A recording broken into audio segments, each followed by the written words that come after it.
Welcome, modern day mystics, fellow truth seekers, James and Justin, back again with another reaction video. And in this one, we're going to look at Impact Video Ministries, which I think is a Christian YouTube channel. And they're posing this question here, or sort of they're answering the question, who created God? Ooh, good question, man. Good question. Interesting to hear that from the Christians. Right, so let's take a look.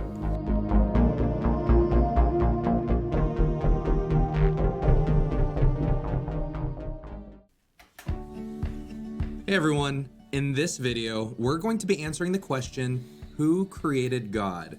You see, many Christians assert the fact that God created everything. He created the land, the seas, the animals, the stars in the sky, and people with their souls and hearts. However, if everything we see had a beginning or a cause for its existence, shouldn't God also need a cause for his existence? I mean, doesn't this sound a little too convenient for Christians? Look at this conversation, for example. Jimmy here says, God created everything. And Billy says, okay, cool, but who created God? And Jimmy's response, well, everything needs a cause for its existence, but not God, because he was always there. And that doesn't sit well with a lot of people. It seems as though some Christians shut off their minds and stopped thinking about the origin of life because they automatically assume God was just always there. So in an effort to dive into this topic and provide an answer to both Christians and skeptics, we will be answering the question, who created God, through 3 points. All right, let's stop before we get into it. To me, it doesn't seem that outlandish to think that all of creation came from a supreme source, but I feel like religions might be taking it too far by having some exterior created. I like the Osho video that we reacted to that was called There Is No God, where we don't need to do the whole turtles all the way down. What you see is what you get. The reality that we have is the source itself. Right. I'm baffled by it because I do get locked into the thing where I'm like, well, what would the occurrence be? And the best thing I can come up with is it just cancels itself out. You can't literally have an everything without a nothing first, and you can't have the concept of nothing without there being a balancing everything to create the nothing from. Yeah. Literally, the idea of nothing couldn't exist, so behold everything. This is like the ultimate paradox. That's my mind. I balance paradox, split right down the middle. Yeah. But someone very close to me, somebody very intelligent, is like, what you see is what you get. No more thought needed. And I'm like, well, doesn't that irk you? Doesn't that bother you? And they're like, no. Things are just as they are. And I'm like, well, like, what do you think? And they don't believe in God, but they also don't just believe in evolution.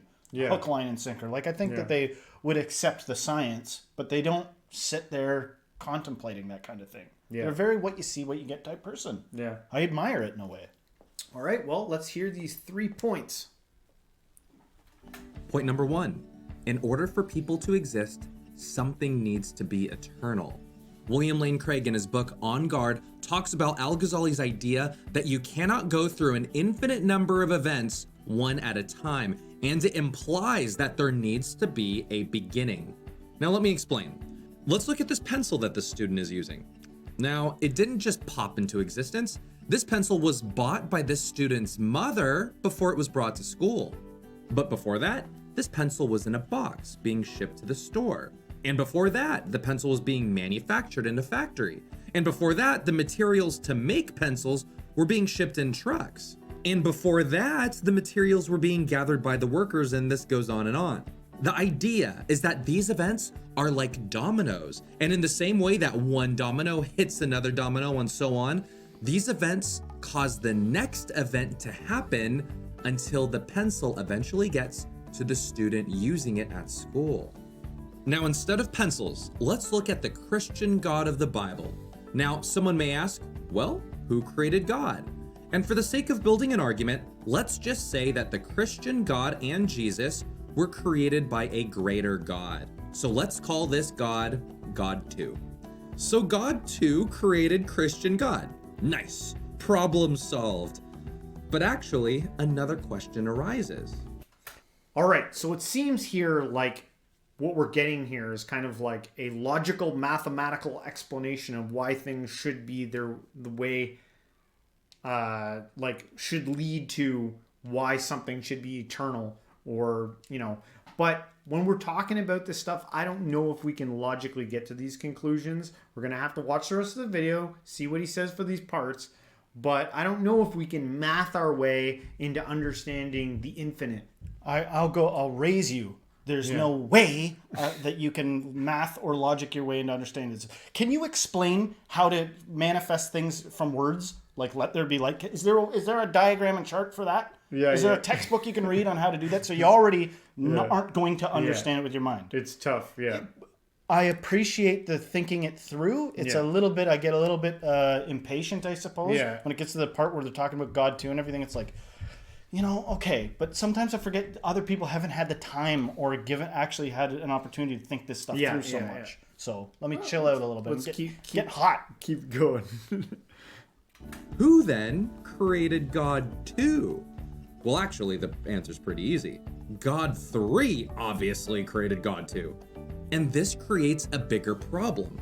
Because if everything needs a cause for its existence, then us as people could never exist. Why? Let's look at ourselves, the existence of people, as being a domino. And the Christian God who created us, he's the domino before us. And God 2 is the domino before Christian God, and God 3 is before God 2, and so on. Now, if everything always needed a cause for its existence, then there would be an unending or infinite number of dominoes, and if there was an infinite number of dominoes, we couldn't be here because nothing could ever begin. And for people who believe in the Big Bang Theory, this is still a problem. Because let's just say that the Big Bang does happen, the question still arises, how did it start? How did the required materials needed for a Big Bang to happen get there? And even if they did get there, how did those materials get there? No, the very fact that we are here and alive is proof that someone or something was eternal. Because if... I mean, come on. Rein it in, Justin. I want to get some thumbs up, not thumbs downs here. Okay. The fact of the matter is, it's the same conundrum for the atheist, the scientist, and the Christian. It is the same question. Yeah. How did it get there? All of them are actually taking an extra step, an unnecessary extra step. What I'm saying is, you could go up to scientists and be like, well, what happened before that? What happened before that? So hence God. But you could literally do that to the Christian. You could be like, so obviously science. Right? Like, obviously, there's some aspect of science we don't understand. Yeah, they're each taking another building block outside of the reality to say, this is the thing. Yeah, but they're saying, but I'm explaining it. I'm saying God's ways are higher than yours, and I'm saying science's ways are higher than yours. You don't know how to change your color of your skin like a chameleon. Or any other god. Do you know how a tornado works? Yeah, but if I did science, I could figure it out. No, you don't know what the actual experience of being an echolocating bat is. You actually don't have that. Yeah. But they do it, nevertheless. There are flowers that literally make themselves look like bees so that they'll land on it. And some people, it just depends on how your brain is wired. There's people, you tell that story, they'd be like, isn't God wonderful? There's some people that would like tear their hair out being like, isn't science wonderful? But the bottom line is the question and the answer is the same for both people. Yeah. There's obviously something here that is not... I don't claim to know. Graspable. I don't claim to know. I'm just saying it seems like everyone kind of takes a extra step to add into, to fill in that blank of the reality that already is. Why are we going beyond what already actually is inside the reality that we're all just sitting here watching on a camera? We're all experiencing this reality. Yeah. Why do we need to go an extra step? Whether it's the Big Bang or it's because of the first thing. Remember when he was talking about the pencil and he said 1 after 2 after 3 after day? It's survival based. Our brains are like so hardwired and lean towards recognizing patterns so that we can sow the right seeds for the harvest and not be a fool. And I saw it coming because I looked at the patterns and that one thing comes from another thing. So, except for it becomes a sickness. It's like, let go of that everything comes from another thing. The pencil doesn't have a beginning. No, first of all, you have to construct an illusion to even believe a pencil has a beginning. You can't guarantee that pencil came from that. You actually don't know.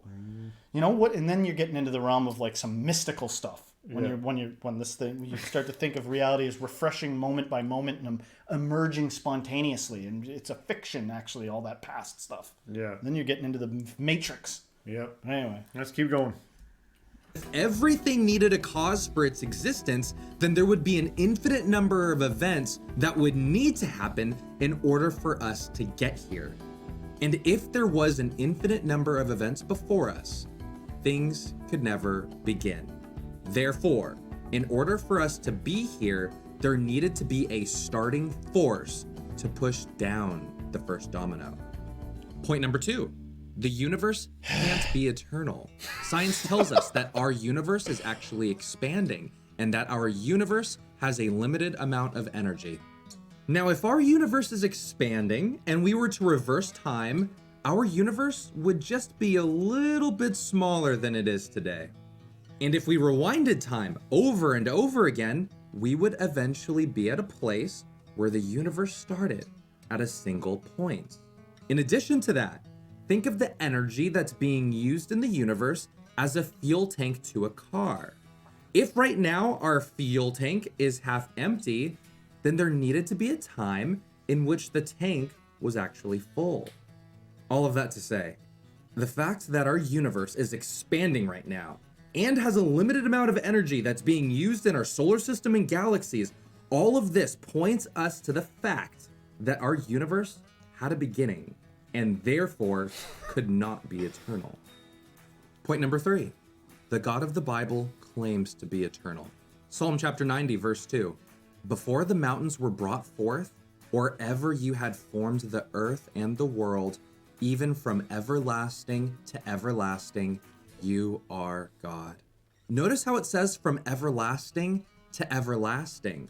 What the author of this psalm is saying is that if you start from this infinite period of time here and travel to this infinite period of time over here, God was always there.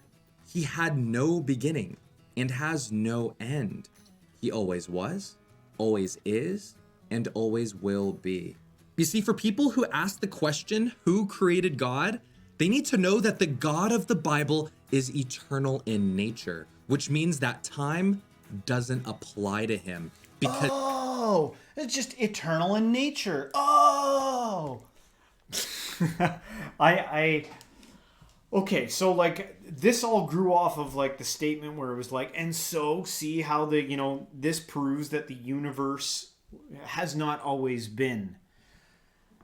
I just ask anyone out there who, when they hear stuff like that, what is your personal experience with that? What is your experience with someone? I don't care what appeal to authority you go to, whether it's the scientific one or the religious one that you decide to go, oh yeah, okay, I got it. Whose authority are you appealing to, and how have you actually witnessed or experienced that? Just go through that mental exercise. yeah. I just wish people would go through the mental exercise and observe their own reactivity to things. Like, here's a simple one. It's astounding. It's like, think about where you were before you were born. What was it like before you were born? Your mind will literally not tolerate that question for very long. It'll like replace that thought with something else. It'll replace it with that stupid, what a waste of time, of course not. Blah, blah, blah. But like, it's like, no, give it the old college try. Actually give it some thought. Your brain will be like, well, I fucking can't. Well, welcome to everything that's beyond you that you can't. Yeah. You're working with gray matter. Yeah. You're working literally with a meat sack inside your head. There's no logical fucking answer to it. You know what I mean? Like, you're not going to be able to math it or logic it. It's impossible. So don't tell me about like, so therefore ipso facto, there has to be a beginning. No, there doesn't even have to be a beginning. Yeah. I think the video is right about the eternal essence of God. What you want to call God is another debate for another time. Right. So I do agree with that eternal thing. I just think you're going outside of the box, and then whether it's Christianity or any other religion, you get all the stories that fill in those gaps that get dropped in there that create all the ideologies and all the belief systems and everything that stems out of that thing. It's a whole ball of wax. But I agree with the eternal aspect. Right. Thing. But me and you have both practiced in meditation and all this stuff. And you know, when you refer to the Buddhists, they're like, the eternal thing is like the best word we got is nothing, but it's so nothing is too much of a thing to qualify how nothing it is. You ever been like asleep? You wake up and you're like, I don't know, I know not whence I came. Like I was not there and it was amazing. Like what it's like for blank to be there. Yeah. And so, when the Buddhists talk about God and they're like, it's this great eternal nothing. Yeah. Your ego, which is the thing that walks around like Pinocchio through the world, animating your meat sack, is like upset with it, can't handle it. It's outside of your purview. It honestly gets frustrating to me trying to rationalize something like God. It's like, you're not going to. It seems like, maybe we just got to exhaust ourselves. Like, I give up. I give up. I accept. I'm receptive now. Finally, I'm just receptive to what is, rather than imposing my, masculine must have it be a way of being so I can tell others about it way. Be receptive. Dance like David. I accept that I don't know what's going on. All right, let's close this one out. Because he is the God who created time and is therefore timeless. And the Bible further explains that we as Christians are able to receive everlasting life in God because our God is eternal and capable of giving eternal life through Jesus. So to conclude, to answer the question, who created God, I would consider these 3 points. Point number 1, in order for people to exist, something needs to be eternal. Point number 2, the universe can't be eternal. And point number 3, the God of the Bible claims to be eternal. For people who disagree, I would ask, what do you believe is eternal? How do you think we came to be here on earth? And why do you believe that? For me, I believe that God is eternal and that he created people and that he wrote down his words in the Bible so that we can know him and hear this simple message. Jesus loves you. All right, we made it through that one. We tried to bite our tongues on that one because my favorite part was when he said Jesus loves you. That's my favorite one part. Yeah, it was and look at whoever did the video, well done. Written out the drawings there, and it was what would you do produced. for eternity if, say, you got all of a sudden you're Nosferatu and you're living forever, unnaturally, it's too much to in paradise? What are you going to do?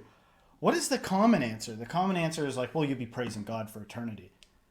Please be honest with yourself. Have you ever been to... I've been to some pretty awesome worship services. I would never want it to last forever. I'd be like, oh my God, isn't awesome. I gotta stop. I can't keep worshiping forever. Or does that fall into the category of like, well, that take your mind out of it. When it comes to actually thinking about it, don't think about it.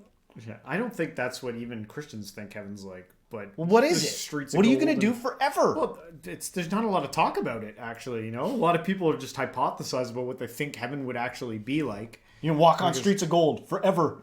My feet are so chapped. Not receptive. Your foot is to gold streets. When you think about eternity, just ask yourself, like, how boring would it be if there was no obstacles? If there's no obstacles. Yeah. Heaven sounds like it would be awful. Oh, jeez. Well, it's an interesting experiment to ask people what their heaven would be. Some people are like, I think you'll be in charge of what if God puts you in charge of planets or something? Yeah. I'm like, so you're obviously like a Trekkie or something, Like you can classify where people are at on what they think heaven would be. Yeah. But how much does the Bible even talk about? We get long lists of hell.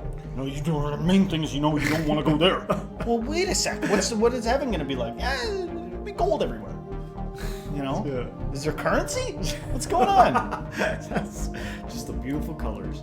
All right. Yeah, gold streets would be cool. Good video. Liked it.